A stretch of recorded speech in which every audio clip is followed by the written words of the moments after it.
چچا جان، اللہ کی قسم، اگر یہ لوگ میرے دائیں ہاتھ پر سورج اور بائیں ہاتھ پر چاند رکھ دیں کہ میں اس کام کو اس حد تک پہنچائے بغیر چھوڑ دوں کہ اللہ اسے غالب کر دے یا میں اسی راہ میں ہلاک ہو جاؤں، تب بھی میں نہیں چھوڑوں گا۔ ان الفاظ کے ساتھ ہی آپ کی آنکھوں میں آنسو آ گئے اور وہاں سے اٹھ گئے۔ واپس جانے لگے تو ابو طالب نے پکارا اور سامنے آ کر کہا، بھتیجے جاؤ، جو چاہو کہو کرو، اللہ کی قسم میں تمہیں کبھی بھی کسی بھی وجہ سے نہیں چھوڑ سکتا۔ پھر یہ اشعار کہے، والله لن يصلوا إليك بجمعهم حتى أوسد في التراب دفينا فاصدع بأمرك ما عليك غضاضة وأبشر وقر بذاك منك عيونا۔ اللہ کی قسم وہ لوگ تم تک اپنی جمعیت سمیت بھی ہرگز نہیں پہنچ سکتے یہاں تک کہ میں مٹی میں دفن کر دیا جاؤں۔ تم اپنی بات کھلم کھلا کہو، تم پر کوئی قید نہیں، تم خوش ہو جاؤ اور تمہاری آنکھیں اس سے ٹھنڈی ہو جائیں۔ سابقہ دھمکی کے باوجود جب قریش نے دیکھا کہ رسول اللہ صلی اللہ علیہ وسلم اپنا کام کیے جا رہے ہیں تو وہ جان گئے کہ ابو طالب رسول اللہ صلی اللہ علیہ وسلم کو نہیں چھوڑ سکتے، بلکہ اس بارے میں قریش سے جدا ہونے اور ان سے دشمنی مول لینے تک کو تیار ہیں۔ تو وہ لوگ ولید بن مغیرہ کے لڑکے عمارہ کو ساتھ لے کر ابو طالب کے پاس پہنچے اور ان سے یوں عرض کیا، اے ابو طالب، یہ قریش کا سب سے بانکا اور خوبصورت جوان ہے، آپ اسے لے لیں، اس کی دیت اور نصرت کے آپ حقدار ہوں گے، آپ اسے اپنا لڑکا بنا لیں، یہ آپ کا ہوگا۔ آپ اپنے بھتیجے کو ہمارے حوالے کر دیں، اس بھتیجے کو جس نے آپ کے آبا و اجداد کے دین کی مخالفت کی ہے، آپ کی قوم کا شیرازہ منتشر کر رکھا ہے اور ان کی عقلوں کو حماقت سے دوچار بتلایا ہے، ہم اسے قتل کریں گے، بس یہ ایک آدمی کے بدلے میں ایک آدمی کا حساب ہے۔ ابو طالب نے اس پر ان سے کہا، اللہ کی قسم، کتنا برا سودا ہے جو تم مجھ سے کر رہے ہو، تم اپنا بیٹا مجھے دیتے ہو کہ میں اسے کھلاؤں پلاؤں اور پالوں پوسوں، جبکہ میرا بیٹا مجھ سے طلب کرتے ہو کہ اسے قتل کر دو، اللہ کی قسم یہ نہیں ہو سکتا۔ اس پر نوفل بن عبد مناف کا پوتا متم بن عدی بولا، اللہ کی قسم، اے ابو طالب، تم سے تمہاری قوم نے انصاف کی بات کہی ہے اور جو صورت تمہیں ناگوار ہے اس سے بچنے کی کوشش کی ہے، لیکن میں دیکھتا ہوں کہ تم ان کے سلسلے میں کسی بات کو قبول نہیں کرنا چاہتے۔ اس کی بات کے جواب میں ابو طالب نے کہا، اللہ کی قسم، تم لوگوں نے میرے ساتھ انصاف کی بات نہیں کی، بلکہ تم بھی میرا ساتھ چھوڑ کر میرے مخالف لوگوں کی مدد پر تلے بیٹھے ہو۔ اگر یہی بات ہے تو ٹھیک ہے، جو چاہو کرو۔ اس گفتگو کی ناکامی کے بعد قریش کا ظلم و ستم حد سے بڑھ گیا، تکالیف دینے کا سلسلہ پہلے سے کئی گنا زیادہ اور سخت تر ہو گیا۔ انہی دنوں قریش کے سرکشوں کے دماغوں میں نبی صلی اللہ علیہ وسلم کے خاتمے کی ایک تجویز ابھری، لیکن یہ تجویز بھی ان کے خلاف گئی۔ اس تجویز کی بنا پر مکے کے دو نامور اور سرفروش یعنی سیدنا حمزہ اور سیدنا عمر بن خطاب رضی اللہ عنہما اسلام لائے اور ان کے ذریعے سے اسلام کو خوب طاقت ملی۔ ظلم و ستم کے طویل ترین سلسلے کے صرف ایک دو نمونے آپ کو سنائے جاتے ہیں۔ ایک روز ابو لہب کا بیٹا عتیبہ رسول اللہ صلی اللہ علیہ وسلم کے پاس آیا اور بولا، میں والنجم اذا ہوا اور ثم دنا فتدلی کا انکار کرتا ہوں، یعنی اس نے قرآن کی ان آیات کے بارے میں کہا کہ میں ان کا انکار کرتا ہوں۔ پھر آپ پر حملہ آور ہوا، آپ کا کرتا پھاڑ ڈالا، آپ کے چہرہ مبارک پر تھوکنے کی کوشش کی، لیکن اس کا تھوک آپ کے چہرہ مبارک تک نہ آ سکا۔ اس موقع پر نبی کریم صلی اللہ علیہ وسلم نے اس کے حق میں یوں بد دعا فرمائی، اے اللہ، اپنے کتوں میں سے کوئی کتا اس پر مسلط کر دے۔ رسول اللہ صلی اللہ علیہ وسلم کی یہ بد دعا قبول ہوئی، اور وہ اس طرح کہ ایک مرتبہ عتیبہ قریش کے کچھ لوگوں کے ساتھ سفر پر گیا۔ قافلے نے ملک شام کے مقام زرقاء میں پڑاؤ ڈالا تو رات کے وقت ایک شیر قافلے کے نزدیک آیا، اس نے پورے قافلے کے گرد چکر لگایا۔ عتیبہ نے اس شیر کو دیکھا تو بولا، ہائے میری تباہی، اللہ کی قسم یہ مجھے کھا جائے گا، محمد نے مجھے بد دعا دی تھی، دیکھو میں شام میں ہوں، اس نے مکے میں رہتے ہوئے مجھے مار ڈالا۔ اس وقت تو شیر چلا گیا۔ لوگوں نے عتیبہ کو دلاسا دیا کہ فکر کرنے کی کوئی بات نہیں۔ پھر اس کی حفاظت کی خاطر اس کے چاروں طرف جانور کھڑے کر دیے تاکہ اگر رات کے وقت شیر آ جائے تو اتیبہ کی بجائے کسی جانور کو کھا لے، اتیبہ کی طرف رخ نہ کرے۔ اس کے باوجود اتیبہ کی گویا جان نکلی جا رہی تھی۔ پھر رات ہو گئی، سب لوگ سو گئے، لیکن اتیبہ سے نیند کوسوں دور تھی اور آخرکار شیر آ گیا۔ اس نے جانوروں کو کچھ نہ کہا، ایک چھلانگ لگا کر ان کے اوپر سے ہوتا ہوا اتیبہ پر جا پڑا اور اس کا سر چبا ڈالا۔ تکالیف پہنچانے والوں میں ایک شخص عقبہ بن ابی معیط تھا۔ اس نے ایک روز حالت سجدہ میں نبی صلی اللہ علیہ وسلم کی گردن اس زور سے دبائی کہ معلوم ہوتا تھا آپ کی آنکھیں باہر نکل آئیں گی۔ سیدنا امیر حمزہ رضی اللہ عنہ رشتے میں آپ کے چچا تھے، مگر عمر میں آپ سے 2-3 سال ہی بڑے تھے۔ آپ دونوں نے چونکہ سویبہ کا دودھ پیا تھا، اس لیے رضائی بھائی بھی تھے۔ سیدنا حمزہ رضی اللہ عنہ کو شکار کھیلنے اور سپاہ گری کا بہت شوق تھا۔ منہ اندھیرے تیر کمان لے کر شکار کے لیے نکل جاتے اور پورا دن اسی شوق میں گزار دیتے۔ شام کو واپس آتے تو پہلے حرم میں جاتے، طواف کرتے۔ قریش کے رئیس حرم میں اکثر اپنی الگ الگ مجلس جما کر بیٹھتے تھے۔ سیدنا حمزہ کی ان سب سے اچھی دوستی تھی، اس لیے سب لوگ ان کی بہت قدر کرتے تھے۔ ایک روز نبی اکرم صلی اللہ علیہ وسلم کوہ صفا پر بیٹھے تھے، اتنے میں ابو جہل آیا اور آپ کو دیکھتے ہی آگ بگولا ہو گیا۔ آپ کو گالیاں دینے لگا، آپ خاموش رہے۔ اس خاموشی سے اس کا پارا اور چڑھ گیا۔ اس نے ایک پتھر اٹھایا اور آپ کے سر پر دے مارا۔ آپ کا سر زخمی ہو گیا، خون بہنے لگا۔ شام کو سیدنا حمزہ رضی اللہ عنہ شکار سے لوٹے تو عبداللہ بن جدعان کی لونڈی نے بتایا کہ آج آپ کے بھتیجے محمد کو ابو جہل نے سخت تکلیف پہنچائی ہے، آپ زخمی ہو گئے ہیں۔ سیدنا حمزہ رضی اللہ عنہ نے یہ سنا تو غصے سے بھڑک اٹھے، آخر آپ ان کے قریبی عزیز تھے۔ سیدھے ابو جہل کے پاس گئے اور بولے، تو میرے بھتیجے کو گالی دیتا ہے، حالانکہ میں اسی کے دین پر ہوں۔ اس کے بعد کمان سے اس زور سے مار ماری کہ ابو جہل اس کمان سے زخمی ہو گیا۔ اب سیدنا حمزہ رضی اللہ عنہ آپ صلی اللہ علیہ وسلم کے پاس پہنچے اور بولے، بھتیجے تمہیں یہ سن کر خوشی ہوگی کہ میں نے ابو جہل سے تمہارا بدلہ لے لیا ہے۔ اس پر نبی اکرم صلی اللہ علیہ وسلم نے فرمایا، چچا میں ایسی باتوں سے خوش نہیں ہوا کرتا، اگر آپ میری خوشی چاہتے ہیں تو اس کا آسان اور سیدھا سادہ طریقہ یہ ہے کہ آپ مسلمان ہو جائیں۔ سیدنا امیر حمزہ رضی اللہ عنہ کے دل پر اس جملے کا اتنا اثر ہوا کہ انہوں نے اسی وقت کلمہ پڑھا اور اسلام قبول کر لیا۔ سیدنا حمزہ رضی اللہ عنہ کے ایمان لانے کے 3 دن بعد سیدنا عمر بن خطاب بھی اسلام لے آئے۔ وہ قریش مکہ کے بہت بڑے ستون اور مددگار تھے۔ قریش کی طرف سے بیرونی ممالک سے سفارتی تعلقات رکھنا انہی کی ذمہ داری تھی۔ اسلام قبول کرنے سے پہلے آپ مسلمانوں کے سخت خلاف تھے، بہت سخت گیر تھے، طبیعت میں غصہ بہت تھا۔ ایک رات رسول اللہ صلی اللہ علیہ وسلم خانہ کعبہ کے پاس نماز پڑھ رہے تھے۔ سیدنا عمر رضی اللہ عنہ نے چھپ کر چند آیات سن لی۔ ان کے دل میں آیا کہ یہ حق ہے، لیکن پھر بھی اپنے خیالات پر جمے رہے، یہاں تک کہ ایک روز نبی صلی اللہ علیہ وسلم کا کام تمام کرنے کی نیت سے تلوار لے کر نکل کھڑے ہوئے۔ راستے میں ان کی ملاقات سیدنا نعیم بن عبداللہ سے ہوئی۔ یہ نئے مسلمان ہوئے تھے، اس لیے ابھی ان کے اسلام لانے کی خبر سیدنا عمر رضی اللہ عنہ کو نہیں ہوئی تھی۔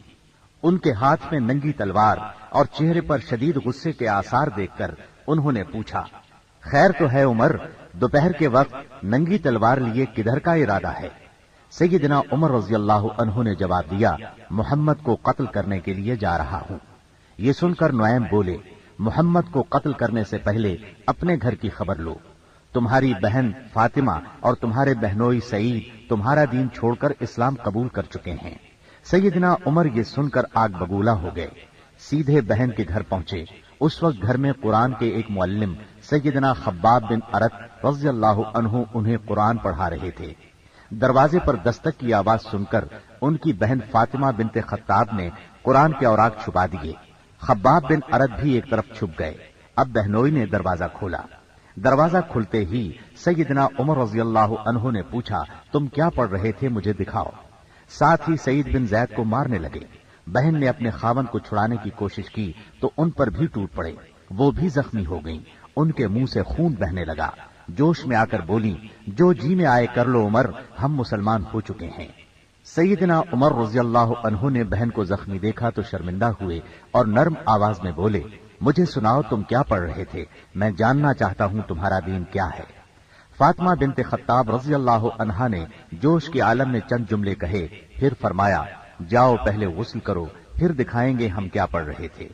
غسل کے بعد انہیں قرآنی اوراق دکھائے گئے، انہیں نرم پڑھتے دیکھ کر سیدنا خباب بن ارد بھی کونے سے نکل کر سامنے آ گئے۔ قرآن کے اوراق پر سورہ طٰہٰ کی چند آیات تھیں۔ سیدنا عمر رضی اللہ عنہ نے ان کو پڑھا تو کایا پلٹ گئی اور بولے، یہ تو بہت عمدہ چیز ہے، بتاؤ مسلمان کس طرح ہوتے ہیں۔ سیدنا خباب بن ارد نے کہا، اے عمر، جمعرات کی رات رسول اللہ صلی اللہ علیہ وسلم نے اللہ تعالی سے دعا کی تھی کہ اے اللہ، ابو جہل یا عمر بن خطاب سے اسلام کو تقویت دے، تمہیں خوشخبری ہو کہ یہ سعادت تمہارے حصے میں آ رہی ہے۔ رسول اللہ صلی اللہ علیہ وسلم دار ارقم میں ہیں۔ سیدنا عمر رضی اللہ عنہ ان کے ساتھ دار ارقم پہنچے، دروازے پر دستک دی، دروازہ کھلنے پر اندر موجود لوگ سیدنا عمر رضی اللہ عنہ کو دیکھ کر چونک اٹھے۔ نبی صلی اللہ علیہ وسلم کو بتایا تو آپ نے فرمایا، آنے دو۔ سیدنا عمر رضی اللہ عنہ اندر داخل ہوئے، آپ صلی اللہ علیہ وسلم نے ان کا کرتا پکڑ کر کھینچا اور فرمایا، عمر کس ارادے سے آئے ہو؟ سیدنا عمر رضی اللہ عنہ نے فوراً کلمہ پڑھا۔ یہ اس قدر اچانک اور اس قدر غیر متوقع تھا کہ وہاں موجود تمام صحابہ بے ساختہ پکار اٹھے، اللہ اکبر! دار ارقم گونج اٹھا۔ سیدنا عمر رضی اللہ عنہ کا ایمان لے آنا کوئی معمولی واقعہ نہیں تھا۔ مسلمانوں میں خوشی کی لہر دوڑ گئی۔ دوسری طرف قریش اپنی تدابیر میں مصروف تھے۔ ایک روز کچھ سردار مسجد حرام میں محفل جمائے بیٹھے تھے، جبکہ آپ ایک کونے میں الگ بیٹھے تھے۔ مسلمانوں کی بڑھتی ہوئی تعداد نے قریش کی پریشانی میں بہت اضافہ کر دیا تھا، لہذا اس موقع پر ابو سفیان کے خسر عتبہ بن ربیعہ نے قریش کے سرداروں سے کہا، صاحبو، اگر آپ لوگ پسند کریں تو میں جا کر محمد سے بات کروں اور ان کے سامنے چند تجاویز رکھوں، شاید کہ وہ ان میں سے کوئی تجویز مان لیں اور ہم لوگ بھی اس کو قبول کر لیں، ہو سکتا ہے اس طرح وہ ہماری مخالفت سے باز آ جائیں۔ سب حاضرین نے اس بات سے اتفاق کیا۔ عتبہ اٹھ کر آپ کے پاس پہنچا اور آپ کے پاس بیٹھ گیا۔ آپ نے اس کی طرف دیکھا تو وہ بولا، بھتیجے، تم اپنی قوم میں اپنے نسب اور خاندان کے اعتبار سے جو حیثیت رکھتے ہو وہ تمہیں معلوم ہے، مگر تم اپنی قوم پر ایک بڑی مصیبت لے آئے ہو۔ تم نے جماعت میں تفرقہ ڈال دیا ہے، ساری قوم کو تم بے وقوف ٹھہراتے ہو، قوم کے معبودوں اور اس کے دین کی برائی کرتے ہو اور ایسی باتیں کرنے لگے ہو جن کے معنی یہ ہیں کہ ہم سب کے باپ دادا کافر تھے۔ اب ذرا میری بات سنو، کچھ تجاویز تمہارے سامنے رکھتا ہوں، ان پر غور کرو، شاید کہ ان میں سے کسی کو تم قبول کر لو۔ اس کے خاموش ہونے پر آپ نے فرمایا، ابو الولید، آپ کہیں، میں سن رہا ہوں۔ اس نے کہا، بھتیجے، یہ کام جو تم نے شروع کیا ہے، اس سے اگر تمہارا مقصد مال حاصل کرنا ہے تو ہم سب مل کر تمہیں اتنا کچھ دینے کے لیے تیار ہیں کہ تم ہم میں سب سے زیادہ مالدار ہو جاؤ گے۔ اگر اس سے اپنی بڑائی چاہتے ہو تو ہم تمہیں اپنا سردار بنانے کے لیے تیار ہیں، کسی معاملے کا فیصلہ تمہارے بغیر نہیں کیا کریں گے۔ اگر بادشاہت ہی چاہتے ہو تو ہم تمہیں اپنا بادشاہ بنا لیتے ہیں، اور اگر تم پر کوئی جن آتا ہے جسے تم خود دور کرنے پر قادر نہیں ہو تو ہم بہترین طبیبوں سے اپنے خرچ پر تمہارا علاج کروا دیتے ہیں۔ عتبہ یہ باتیں کرتا رہا، آپ خاموشی سے سنتے رہے۔ جب وہ اپنی کہہ چکا تب آپ نے فرمایا، اچھا اب میری سنو۔ اس کے بعد آپ نے بسم اللہ الرحمن الرحیم پڑھ کر سورہ حامیم السجدہ کی تلاوت شروع کی۔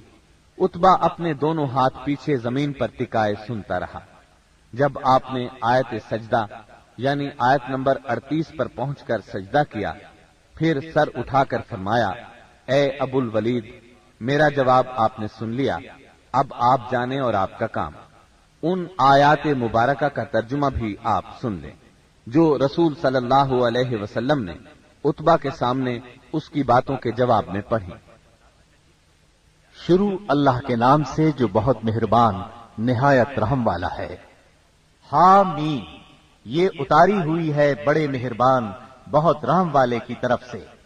ایسی کتاب ہے جس کی آیتوں کی واضح تفصیل کی گئی ہے، اس حال میں کہ قرآن عربی زبان میں ہے، اس قوم کے لیے جو جانتی ہے۔ خوشخبری سنانے والا اور ڈرانے والا ہے، پھر بھی ان میں سے اکثر نے منہ پھیر لیا اور وہ سنتے ہی نہیں۔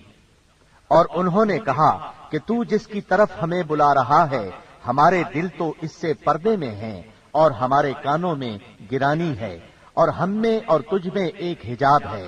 اچھا تو اپنا کام کیے جا، ہم بھی یقیناً کام کرنے والے ہیں۔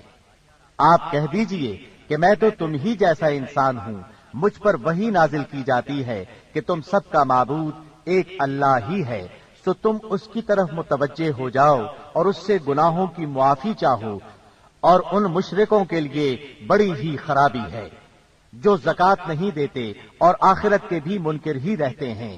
بے شک جو لوگ ایمان لائیں اور بھلے کام کریں ان کے لیے نہ ختم ہونے والا اجر ہے۔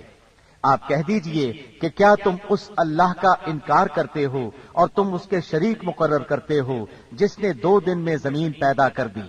سارے جہانوں کا پروردگار وہی ہے، اور اس نے زمین میں اس کے اوپر سے پہاڑ گاڑ دیے اور اس میں برکت رکھ دی، اور رہنے والوں کی غذاؤں کی تجویز بھی اسی میں کر دی، صرف 4 دن میں، ضرورت مندوں کے لیے یکساں طور پر۔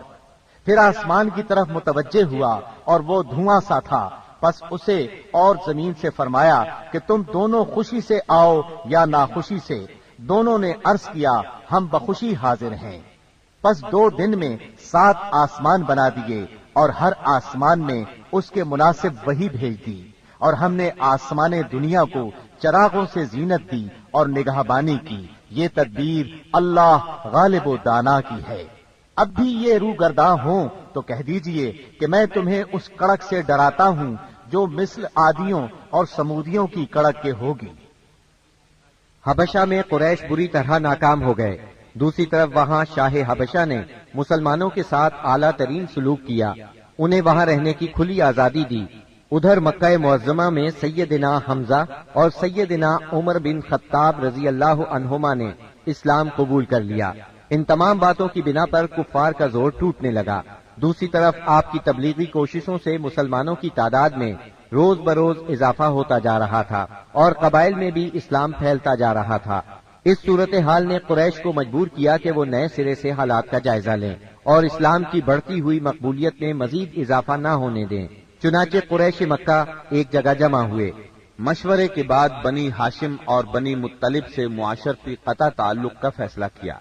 ایک قرارداد لکھی گئی، اس پر حلف لیا گیا، اس میں طے پایا کوئی شخص بنو ہاشم اور بنو مطلب سے شادی بیاہ کے تعلقات نہ رکھے، کسی قسم کا لین دین نہ کرے، نہ کھانے پینے کی چیزیں ان کے ہاتھ فروخت کرے، نہ ان سے بولے چالے، جب تک کہ محمد قتل کے لیے ان کے حوالے نہیں کر دیے جاتے۔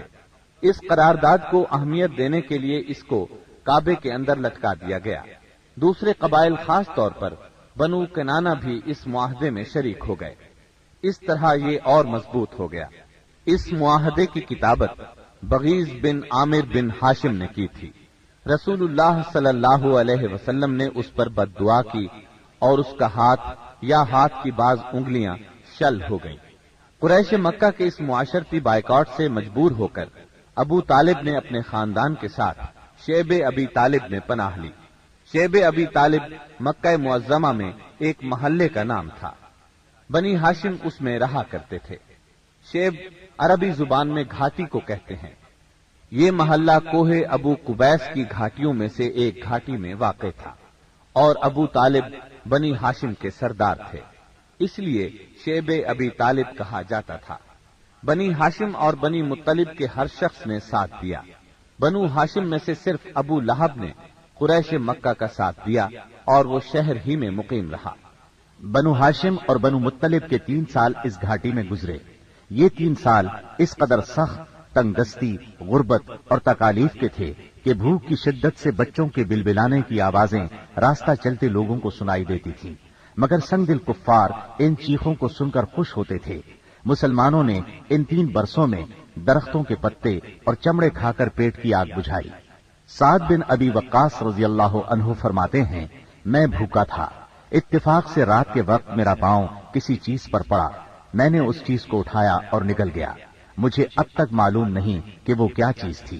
اسی طرح اونٹ کی کھال کا سوکھا ہوا چمڑا انہیں کہیں راستے میں پڑا مل گیا، انہوں نے پانی سے دھو کر اس کو جلایا اور صفوف بنا کر پانی کے ساتھ کھا کر 3 راتیں بسر کی۔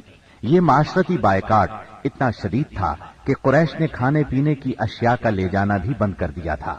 جب کوئی تجارتی قافلہ مکے آتا تو ابو لہب اٹھتا اور اعلان کرتا، کوئی تاجر عام نرخوں پر اصحاب محمد کو فروخت نہ کرے، بلکہ اتنی قیمت بڑھائے کہ وہ چیز ان لوگوں کی قوت خرید سے باہر ہو جائے۔ قریش میں سے بعض لوگوں کے دل ان حضرات کی یہ حالت دیکھ کر کڑتے تھے، کیونکہ وہ ان کے عزیز تھے، چنانچہ ایسے لوگ خفیہ طور پر کھانے پینے کی چیزیں بھیج دیتے تھے۔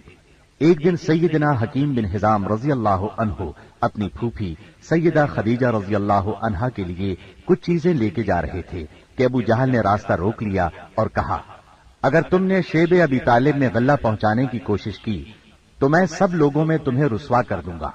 اتفاق سے اس وقت ابو البختری سامنے سے آ گیا۔ واقعے کی تفصیل سن کر ابو جہل سے کہنے لگا، اگر ایک شخص اپنی پھوپھی کے لیے کچھ غلہ بھیجتا ہے تو تم کیوں رکاوٹ بنتے ہو؟ چنانچہ ابو البختری کی مداخلت کی وجہ سے اسے اپنی پھوپھی کے پاس غلہ بھجوانے دیا۔ غرض ایسی ہی تکالیف اور مصائب کی وجہ سے مکے کے بعض نیک دل لوگوں کو یہ سفاکانہ معاہدہ ختم کرنے کا خیال آیا۔ آخر ہشام بن عمرو کی کوششوں سے زہیر بن ابی امیہ، سیدہ خدیجہ رضی اللہ عنہا کے رشتہ دار مطعم بن عدی، زمعہ بن اسود اور ابو البختری بن ہاشم اور مختلف قبائل کے بعض افراد نے رات کو خفیہ مجلس میں اس معاہدے کی منسوخی کا طریقہ کار مرتب کیا۔ پھر صبح کو کعبۃ اللہ کے پاس اپنے اپنے حلقے میں جمع ہوئے۔ طواف کے بعد پہلے زہیر نے اعلان کیا، جب تک انسانیت کے خلاف اس معاہدے کو ختم نہیں کیا جائے گا میں چین سے نہیں بیٹھوں گا۔ اس پر ابو جہل نے مخالفت کی، لیکن 4 اور نیک دل انسانوں نے اپنے اپنے قبیلے کی طرف سے یکے بعد دیگرے اس بائیکاٹ کو ختم کرنے کا اعلان کیا۔ ابو جہل مجلس کا یہ رنگ دیکھ کر دنگ رہ گیا اور کہنے لگا، یہ معاملہ تو پہلے ہی سے طے شدہ لگتا ہے۔ تکالیف پہنچانے کی پالیسی کے بعد جب قریش نبی کریم صلی اللہ علیہ وسلم کو نفسیاتی حربوں سے شکست نہ دے سکے تو انہوں نے اب ان پر معاشرتی دباؤ ڈالنے کا پروگرام بنایا۔ اس کے لیے ان کے سرپرست اور نگران ابو طالب پر دباؤ ڈالنا ضروری تھا۔ چنانچہ سرداران قریش نے بار بار ان کے پاس جا کر شکایت کی۔ ایک بار تو قریباً 25 سردار ابو طالب کے پاس پہنچے۔ ان میں ابو جہل، ابو سفیان، امیہ بن خلف، عتبہ، اسود بن عبد المطلب اور شیبہ شامل تھے۔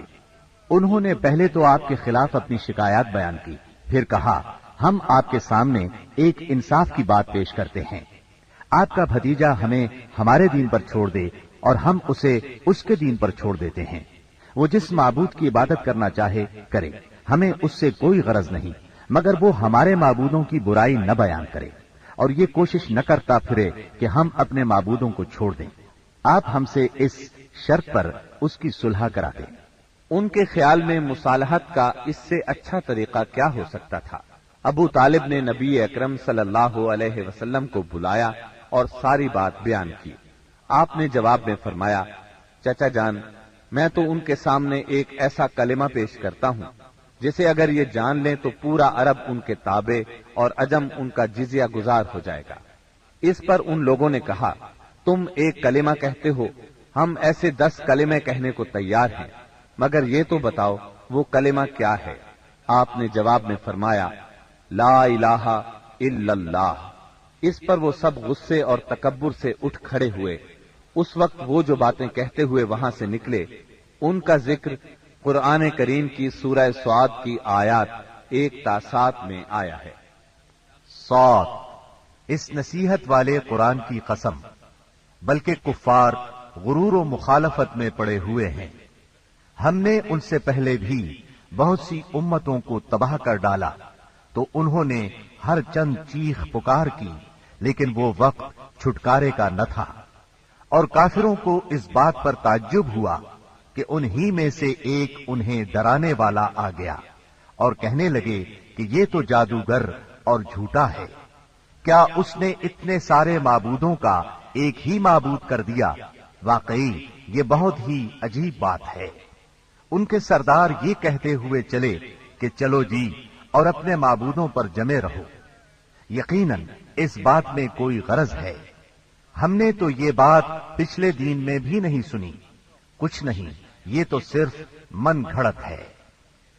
نبی اکرم صلی اللہ علیہ وسلم اور آپ کے صحابہ کرام رضی اللہ عنہم کو اس مصیبت سے نجات تو مل گئی، لیکن قریش کے 3 سالہ بائیکاٹ نے بہت سے حضرات کی صحت برباد کر دی تھی۔ آپ شہر میں تشریف لائے ہی تھے کہ آپ کے چچا ابو طالب بیمار پڑ گئے اور چند روز بعد ہی وفات پا گئے۔ صحیح بخاری میں مسیب رحمت اللہ علیہ سے مروی ہے کہ جب ابو طالب کی وفات کا وقت آیا تو نبی کریم صلی اللہ علیہ وسلم ان کے پاس تشریف لے گئے۔ اتفاق سے اس وقت ابو جہل اور عبداللہ بن ابی امیہ بھی ابو طالب کی عیادت کے لیے موجود تھے۔